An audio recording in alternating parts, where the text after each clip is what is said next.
मनीषा का प्रेमी ही निकला कातिल और इस खुलासे ने पूरे मामले की दिशा ही बदल दी। यह कहानी जितनी सीधी शुरुआत में लग रही थी, उतनी ही पेचीदा और भयावह सच सामने लेकर आई। शुरुआत में जब यह घटना हुई तो किसी ने कल्पना भी नहीं की थी कि यह इतना बड़ा मोड़ लेगी। गांव के लोग, परिवारजन और यहां तक कि स्थानीय पुलिस को भी लगा कि यह एक सामान्य गुमशुदगी का मामला है। लेकिन जैसे जैसे वक्त बीता, जैसे जैसे जांच गहराई तक पहुंची, परत दर परत सच सामने आने लगा और हर कोई दंग रह गया। मनीषा एक साधारण सी लेकिन महत्वाकांक्षी लड़की थी जो प्ले स्कूल में बच्चों को पढ़ाती थी। दिन भर मेहनत कर बच्चों को सिखाती और शाम को खुद पढ़ाई में जुट जाती। उसका सपना बिल्कुल साफ था कि वह अपने गांव की पहली लड़की बने जो नर्सिंग ऑफिसर बने और अपने परिवार का सहारा बने। लेकिन 11 अगस्त का दिन उसकी जिंदगी का सबसे खौफनाक दिन बन गया। उस दिन वह अपने गांव से निकलकर सिंघानी स्थित आइडियल नर्सिंग कॉलेज गई थी, जहां उसे बीएसएससी नर्सिंग का फॉर्म भरना था। सुबह परिवार को पूरा भरोसा था कि बेटी शाम तक लौट आएगी, लेकिन शाम ढलते ढलते हालात ऐसे मोड़ पर पहुंचे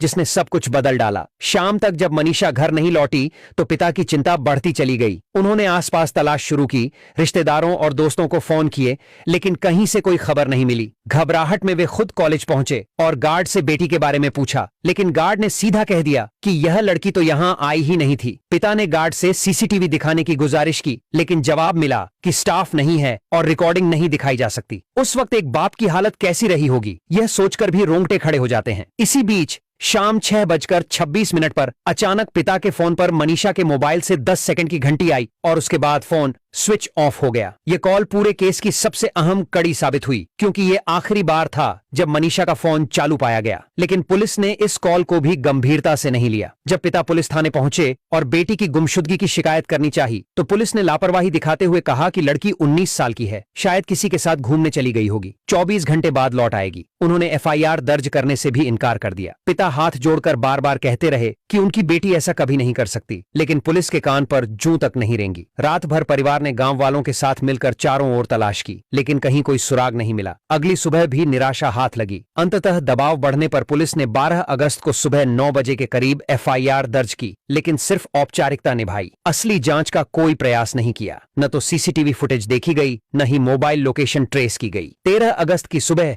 जब गांव में लोग तलाश कर रहे थे, तभी अचानक पुलिस की ओर से सूचना मिली कि सिंघानी के पास एक खेत में एक युवती का शव मिला है। परिवार जब वहां पहुंचा तो जो दृश्य सामने था उसने सबको हिलाकर रख दिया। कपड़ों और गहनों से पहचान हुई कि वह मनीषा ही थी। उसके शरीर की हालत देख लोगों के रोंगटे खड़े हो गए। हर कोई यही कह रहा था कि लड़की के साथ बहुत बुरा हुआ है। गांव में मातम छा गया, परिवार पर दुखों का पहाड़ टूट पड़ा। हर जगह सवाल उठने लगे कि अगर पुलिस ने पहले दिन से गंभीरता दिखाई होती तो शायद मनीषा आज जिंदा होती।